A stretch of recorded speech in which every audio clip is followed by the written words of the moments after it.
Last month, Mark Ellis conducted a football clinic in Uganda. It wasn't his first foray into Africa. Previously, Ellis has been to Africa's most populous country, Nigeria, where he took youngsters through their paces. There was a sparkle in the eyes of the youngsters because Ellis claimed to have worked for the creme de la creme in European club football. Coached at Real Madrid, I've watched Barcelona coach, I've been to Paris Saint-Germain, I've been to Ajax, I've been to Juventus, so I've got a 25-year history in development of young football players. Ellis' LinkedIn profile explicitly states he was in charge of player recruitment at Paris Saint-Germain between 2007 and 2013. A source at the runaway leaders in the French Ligue 1, however, tells NTV Sport that transfer decisions at the time were handled by Leonardo and Nasser El Khelaifi. That is not the only of Ellis' several outlandish claims being called into question.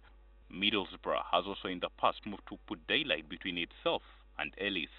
According to the Hereford Times, Arsenal have threatened legal action against Ellis. This as he continues to say that he helped Arsenal unearth exciting young players. In my time there, Jack Wilshere was scouted.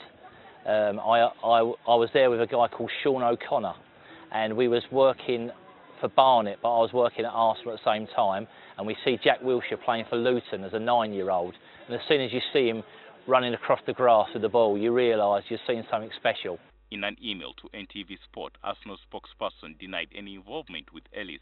He adds the London club are discussing the matter directly with him.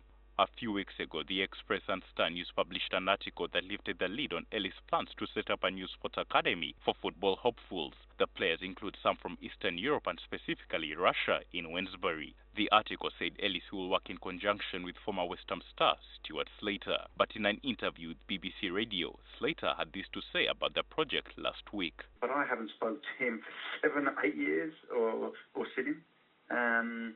So I'm very surprised that he obviously is involved with me in it when I'm down in Chelmsford doing my own academy here. But to my surprise, I've seen my name on his Crystal Management website, which, I've asked him to take it down. I've got a contact number, but I haven't spoken to him for 7 or 8 years. Ellis has also drummed up the role he supposedly played in helping FC Bournemouth gain promotion. And when he first got the manager's job at Bournemouth, I was invited in with him to come along and just put a couple of sessions on, and it went from there basically. I went up to Burnley with him and done some scouting, and then when he went back into Bournemouth as the manager after his Burnley experience, I went in and helped them do the opposition and first team recruitment. And he's another unbelievable manager who has got a philosophy on how the game should be played properly. A well-placed source at Bournemouth says Ellis had ad hoc scouting roles at the club about 2 years ago. The source adds that Ellis was only sent to games when there was no one to cover them. Ellis is said not to have had any contract with the club. His expenses were only catered for on a case-by-case basis.